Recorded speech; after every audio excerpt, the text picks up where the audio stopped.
boo waxee damay waxaat rek waaw li am solo daal mooy nga taxawal combat même avant nga koy taxawal ndax ak technologie bi xew promoteur bi day am ay xarit ami mbokk buñ ko déggee ci dara danañ ko laaj ndax li ngay taxawal baax na wala baaxul werante amul ci ne Quench weer yi ñu jàll yëpp yeneen adversaire lañ doon wax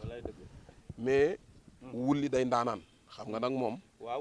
wulli moo ma ne waa père pourquoi pas ñu jël Lac Rose ma ne ko mais wax nga dëgg combat boobu combat dàq ko ndax Lac Rose yàgg naa bëree événement yu mag am nay fans ba pare mbëru amateur la te bu jógee ñëpp jóg kon Quench boo ko booleeg Lac Rose di nga am combat bu neex ndokk biñ ko xalaatee xel yëpp daje ci li naan montre yu baax yëpp a bokk heure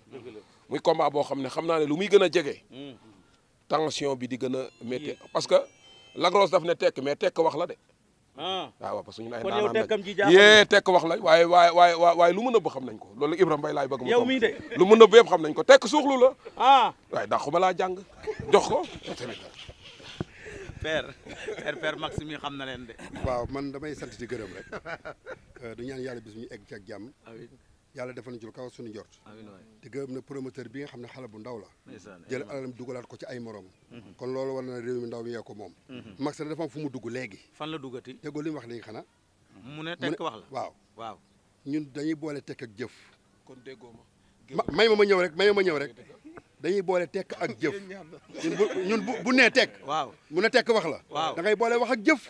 dégg nga fu ma ko tontoo terrain bi tekk dong yëngalu fi kenn jëfa fi yëngal nit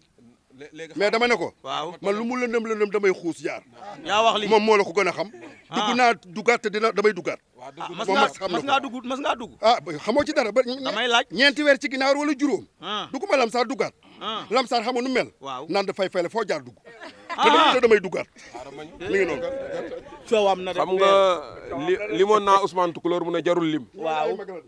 ma lim Balla Diouf lim Papa Sow ñu indi Jaraaf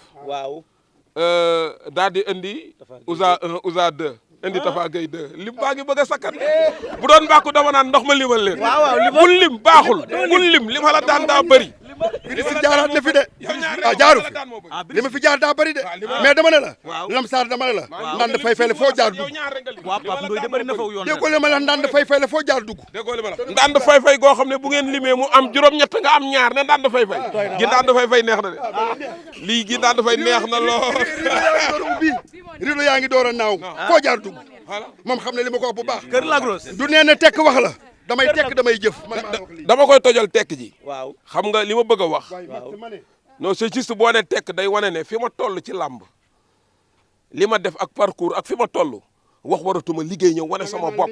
waaw déglu non dama lay wax tekk Lac Rose yow déggoo dese ngaa dégg te loolu nag ñun xam nañ ko ba lu mu ko jaral benn dina ko jaral fukk waaw ngeen jël ko waaw maa ñëwaat man kenn du ma jam naa ni bukkib timis laa boo ma dàqee sa gétt boo tëddee bul nelaw damay ñëwaat waaw loo mën dégg damay ñëw loolu kay maa la ko wax moom waaw léegi neex na léegi ñu jeexal ko ak wulli wulli daa mel ni daal wulli li ngeen lijjanti ba indi ko amateur yi neex na waaye macha allah waaw maa leen di nuyu yéen ñëpp Babacar yéen si yëpp maa leen di bëgge di sant yàlla bu baax a baax waa Elimane day suñu xarit combat man yegg na ma